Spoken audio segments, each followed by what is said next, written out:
Bien, llegados a este momento vamos a estudiar los mecanismos de transmisión lineal más en profundidad. Ya hablamos de que teníamos la palanca, aquí tenemos la definición de palanca, la hemos explicado antes y lo interesante es ver aquí a la izquierda que tenemos la ley de la palanca y en un principio no vamos a entender mucho. F por D es igual a R mayúscula por R. ¿Qué es F? ¿Qué es R? ¿Qué es R minúscula? ¿Y qué es D? Vamos a verlo. F es la fuerza que nosotros vamos a aplicar y D es el brazo de la fuerza o brazo de potencia, que es la distancia que hay desde el punto en el que nosotros aplicamos la fuerza, en el que nosotros ponemos la mano para empujar a la palanca, hasta el punto de apoyo o fulcro, ¿vale? Y R minúscula es la distancia que hay entre la resistencia es la carga que nosotros queremos levantar, donde está apoyada la resistencia, y el punto de apoyo o fulcro. Entonces, para que una palanca esté en equilibrio, F, la fuerza por la distancia, tiene que ser igual a la resistencia por la distancia de la resistencia. Esto es muy interesante para nosotros poder calcular cualquiera de los parámetros que nos pidan, ¿no? ¿Qué fuerza tenemos que aplicar para poder levantar una carga de X kilogramos? ¿O qué distancia, a qué distancia tiene que estar colocado el punto de apoyo para nosotros con una fuerza X? Tenemos que levantar una carga que sea. En fin, de esto van a salir muchos problemas y que veremos más adelante. Lo importante es ver que tenemos tres tipos de palancas, dependiendo de dónde estén situados la resistencia, la fuerza y el punto de apoyo. Vamos a tener 3 grados, se llama el primer grado cuando lo que se encuentra en el centro es el punto de apoyo.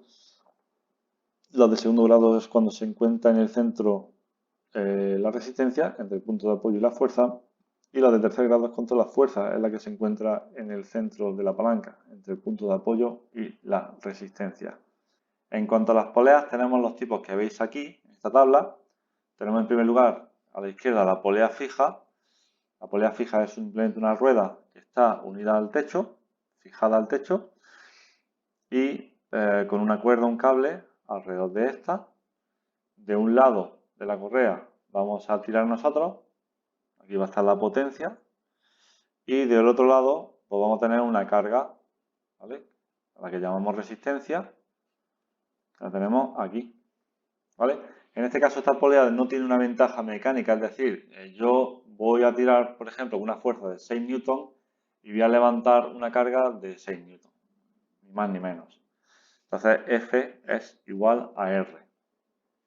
No tiene una ventaja mecánica, pero sí tiene una ventaja ergonómica, ¿no? Es mucho más cómodo siempre tirar de arriba hacia abajo que de abajo hacia arriba. Va a ser mejor para mi espalda, voy a poder utilizar el peso de mi cuerpo para ayudarme, en fin, todas esas cosas. En cuanto a la polea móvil es ya pues la unión de dos ruedas. Una sí está fija al techo, esta de aquí está fija al techo, pero esta no. Esta está colgada de la cuerda, ¿vale? Un extremo va al techo, está fijo, de aquí pasa por debajo de la rueda, es decir, que esta cuerda sujeta la rueda, la suspende, y esta carga que llamamos R, se divide, la mitad va hacia el techo, es decir, R medio, y la otra mitad va hacia la polea fija. Es decir, que esta misma carga que viene por aquí es la que yo voy a tener que usar. Esta misma fuerza es la que yo voy a tener que usar. Voy a usar R medios, ¿vale? Por eso F es igual a R medios, ¿vale? Bueno, en el caso de los polipactos, pues es la unión de más de una polea fija y una polea y poleas móviles, ¿no? Entonces tenemos dos tipos que son los polipactos factoriales, se pueden llamar, y tenemos los polipactos exponenciales. Los polipactos factoriales a su vez tienen dos clases, los verticales y los horizontales. Este evidentemente es horizontal.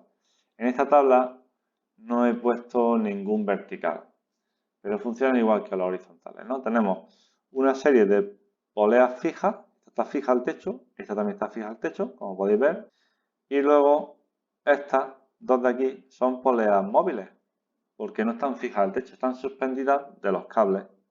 Entonces, si aquí tenemos una carga que se llama R, la mitad de la carga va a ser soportada por esta polea y la otra mitad de la carga va a ser soportada por esta otra polea, ¿vale? Y a su vez, cada polea se va a llevar otra mitad. La mitad va a ir por aquí, o sea, R cuarto, la mitad va a ir por aquí, R cuarto, la mitad va a ir por aquí, R cuarto, y la mitad va a ir por aquí, R cuarto, ¿vale? Entonces, yo finalmente, que hago una fuerza en este extremo de la cuerda, lo que estoy arrastrando es R partido 4.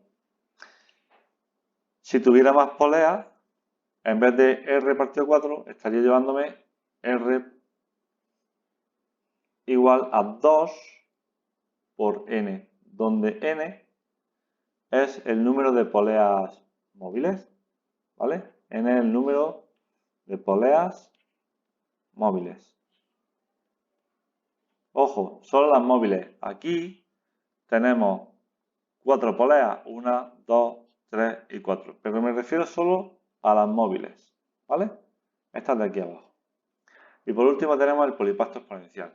Como veis aquí, la carga va directa a una polea móvil y esta polea móvil entonces va a repartir la carga en dos mitades.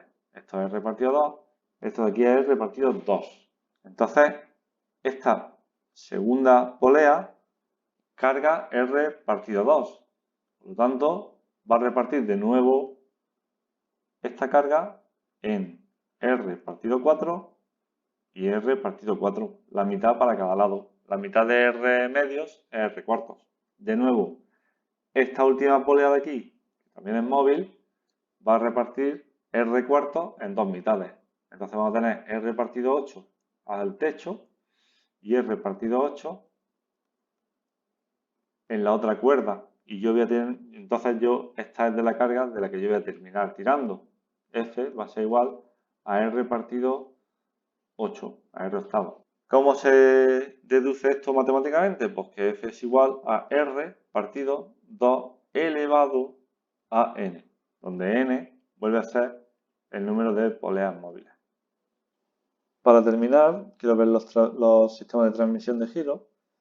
Y esto lo que hacen es poner en contacto dos elementos que giran, ya lo hemos visto antes cuáles son todos estos, ruedas de fricción, poleas con correa, engranajes y piñones y cadenas. La ley con la que funcionan esto es la n de 2, la velocidad de salida partido de la velocidad de entrada es igual al diámetro de entrada entre el diámetro de salida. Cuando hablamos de engranajes que tienen dientes, a D1 le llamamos Z sub 1 y a D2 le llamamos Z sub 2. ¿Vale? Entonces, pero se calcula exactamente igual, Z1 entre Z2 es igual a N sub 2 partido de N sub 1 y esto es igual a I. Y I es lo que se llama la relación de transmisión de velocidad. Cuando tenemos una rueda motriz que arrastra a una que se llama rueda de salida o arrastrada o conducida también se puede llamar, si la rueda de salida es más pequeña que la de entrada, hablamos de un multiplicador de velocidad. Cuando son iguales, hablamos de un sistema constante y cuando es más grande la de salida que la de entrada, hablamos de un sistema de reductor de velocidad.